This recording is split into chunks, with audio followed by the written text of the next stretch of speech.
Hello दोस्तों, नमस्कार। मैं लकी सारस्वत और आज अपन करेंगे 4 सितंबर की जो करंट अफेयर है वो अपन करने वाले हैं, जो कि हमारे एग्जाम के पॉइंट ऑफ व्यू से बहुत ज़्यादा इंपॉर्टेंट है। तो आप वीडियो कंप्लीट देखना और वीडियो पसंद आ जाए तो वीडियो को लाइक और शेयर करना मत भूलना। आज का सबसे पहला पॉइंट है, केंद्रीय मंत्रिमंडल ने मिशन कर्मयोगी है वो NPCSCB कार्यक्रम को मंजूरी दे दी है।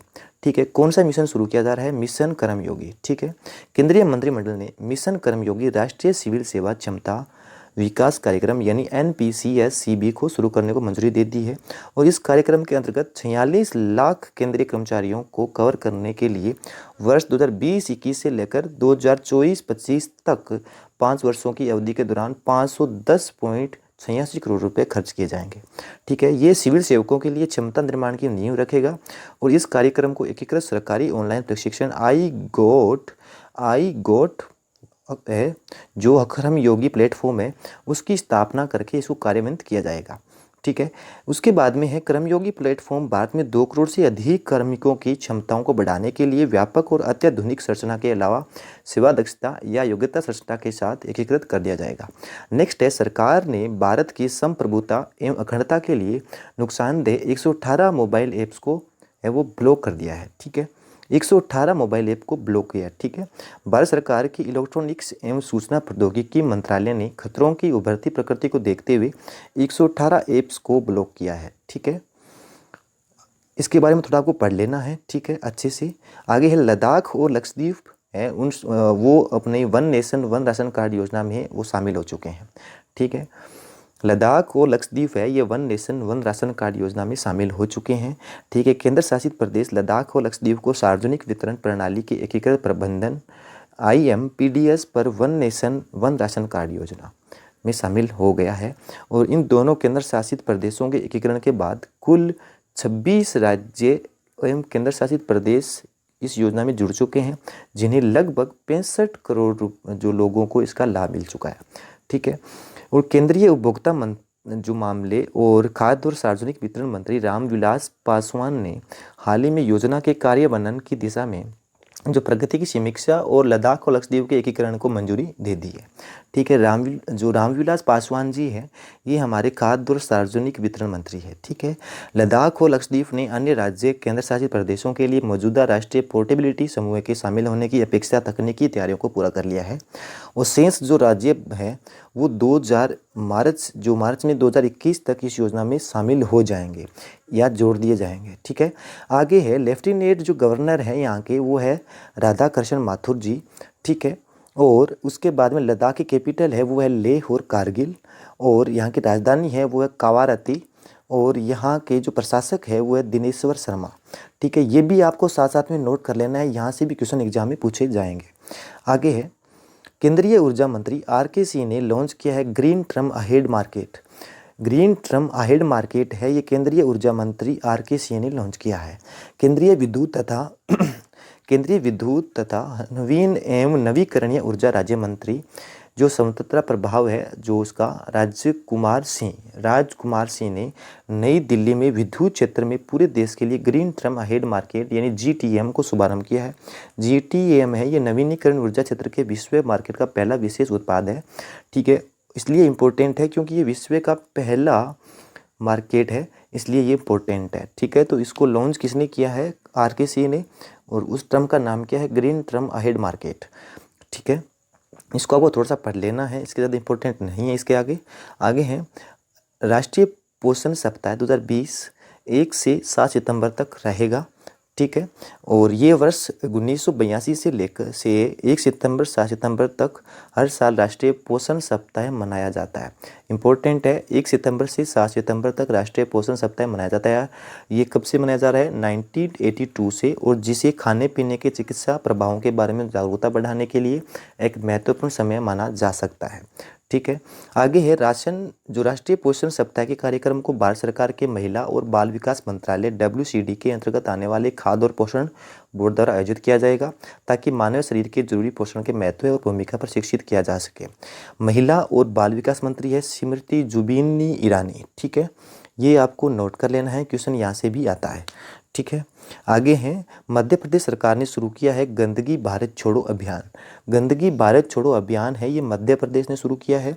ठीक है, मध्य प्रदेश सरकार द्वारा 15 दिनों तक चलने वाले गंदगी भारत छोड़ो नामक एक अभियान को शुरू किया गया है।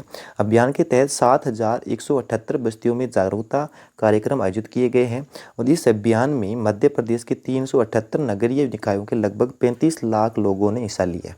ठीक है, आगे इसको देखते हैं। 7 लाख से अधिक अभियान के दौरान लोगों ने स्वच्छता बनाए रखने की शपथ ली और 8,70,000 लोगों ने गीले कचरे से खाद बनाने के लिए संपर्क किया और मास्क जागरूकता अभियान के तहत नागरिकों की मदद से 4,65,000 मास्क वितरित किए गए। लगभग 10,000 कोरोना योद्धा स्वच्छता कार्यकर्ताओं को सम्मानित किया गया और पॉलीथीन कैरी बैग के खिलाफ कुल 18,560 चालान किए गए। ठीक है, मध्य प्रदेश के मुख्यमंत्री है शिवराज सिंह चौहान और यहाँ के गवर्नर है आनंदीबेन पटेल। ठीक है, तो आपको ये भी नोट कर लेना है, एग्जाम में क्वेश्चन यहीं से भी बन सकता है। ठीक है, आगे है, उषा पांडे बनी है नागरिक उड्डयन सुरक्षा ब्यूरो की पहली महानिदेशक। ये पहली महिला महानिदेशक बनी है, तो ये इम्पोर्टेंट है। उषा पांडे नागरिक उड्डयन मंत्रालय की संयुक्त सचिव उषा पांडे को नागरिक जो उड्डयन सुरक्षा ब्यूरो यानी bureau of civil aviation security के महानिदेशक के अतिरिक्त प्रभार को सौंपा गया है। ठीक है, और इस नियुक्ति के साथ ही वह इस पद पर नियुक्त होने वाली पहली महिला और तीसरी IAS अधिकारी है। उषा का केंद्रीय प्रतिनियुक्ति कार्यकाल है, ये रहेगा 16 जुलाई 2022 को समाप्त होगा और इनकी नियुक्ति है ये राकेश अस्थाना के स्थान पर की गई है, जिन्हें यानी राकेश अस्थाना है ये BSF के महानिदेशक नियुक्त किए गए हैं। ठीक है, राकेश अस्थाना को BSF के महानिदेशक नियुक्त किए गए हैं, यानी 2 क्वेश्चन यहाँ से बन जाते हैं। ठीक है, तो आप इसको नोट कर लेना अच्छे से। आगे है, SEC ने VK यादव को रेलवे बोर्ड का CEO नियुक्त करने की मंजूरी दी है। मंत्रिमंडल की नियुक्ति समिति ने रेलवे बोर्ड के वर्तमान चेयरमैन VK यादव को रेलवे बोर्ड का मुख्य कार्यकारी अधिकारी यानी CEO नियुक्त करने को मंजूरी दे दी है। चेयरमैन और CEO अब केंद्र कंट्रोलिंग ऑफिसर होगा, जो DG यानी HR की मदद से मानव संसाधनों के लिए जिम्मेदार होगा। ठीक है, इससे पहले मंत्रिमंडल ने रेलवे बोर्ड के जो पुनर्गठन को मंजूरी दी थी, जिसके बाद इसके सदस्यों का संख्या घटकर 8 से 5 कर दी गई है। रेलवे के 8 विंग्स को मिलाकर एक सेंट्रल सर्विस बनाने का काम चल रहा है, जिसे इंडियन रेलवे मैनेजमेंट सर्विस यानी IRMS नाम दिया गया है। ठीक है, ये सुधार रेलवे की विभागवाद व्यवस्था को समाप्त कर देंगे और रेलवे के सुचारू कामकाज को बढ़ावा देने, निर्णय लेने में तेजी लाने और संगठन के एक सुसंगत दृष्टि पैदा करने को तर्कसंगत निर्णय लेने में जो ये सबसे इम्पोर्टेंट रहेगा। इंडियन रेलवे मेडिकल सर्विस यानी IRMS का नाम बदलकर इंडियन रेलवे हेल्थ सर्विस इसका किया जा रहा है। ये क्वेश्चन इम्पोर्टेंट है। इंडियन रेलवे मेडिकल सर्विस का जो नाम बदलकर अब इंडियन रेलवे हेल्थ सर्विस किया जा रहा है। ठीक है, आगे है, केंद्रीय रेलवे मंत्री कौन है? हमारे पीयूष गोयल जी हैं। ठीक है, तो इसको भी नोट कर लेना है आपको अच्छे से। आगे है, हैदराबाद इंटरनेशनल एयरपोर्ट ने जीता है CIIGBC national energy leader award. ठीक है, हैदराबाद इंटरनेशनल एयरपोर्ट ने जीता है, कौन सा अवार्ड जीता है? CIIGBC national energy leader award. ठीक है, हैदराबाद अंतर्राष्ट्रीय हवाई अड्डा अथवा GMR द्वारा संचालित राजीव गांधी अंतर्राष्ट्रीय हवाई अड्डे को ऊर्जा प्रबंधन में उत्कृष्टता के लिए 21वें राष्ट्रीय पुरस्कार में national energy leader excellence energy जो एफिशिएंट यूनिट है उसका पुरस्कार प्रदान किया गया। इसके अलावा राष्ट्रीय इस्पात निगम लिमिटेड विशाखापट्टनम स्टील प्लांट को भी ऊर्जा प्रबंध उत्कृष्टता के लिए राष्ट्रीय पुरस्कार से प्रतियोगिता में CIIGBC द्वारा एक्सीलेंट एनर्जी एफिशिएंट यूनिट पुरस्कार दिया गया है। ये आपको क्वेश्चन नोट करना है, बहुत अच्छे से नोट करना है इसको, यहाँ से क्वेश्चन आएगा एग्जाम के अंदर। ठीक है, आगे है, भारत ग्लोबल इनोवेशन इंडेक्स 2020 में पहुंचा है 48वें स्थान पर, यानी 48वें स्थान पर पहुंच चुका है। ठीक है, भारत पहली बार वैश्विक नवाचार सूचकांक यानी जो इसमें 4 पायदान चढ़कर अब 48वें स्थान पर पहुंचकर शीर्ष 50 देशों के समूह में शामिल हो गया है और मध्य और दक्षिण एशिया में देशों में शीर्ष स्थान पर है। ये क्वेश्चन भी इम्पोर्टेंट है।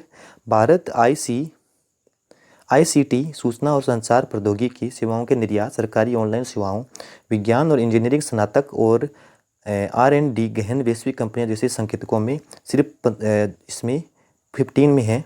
ठीक है, Switzerland, Sweden, America, Britain, Netherland नवाचार रैंकिंग में शीर्ष स्थान पर हैं और शीर्ष 5 स्थानों पर सबसे अधिक आय वाले देशों का प्रभुत्व है।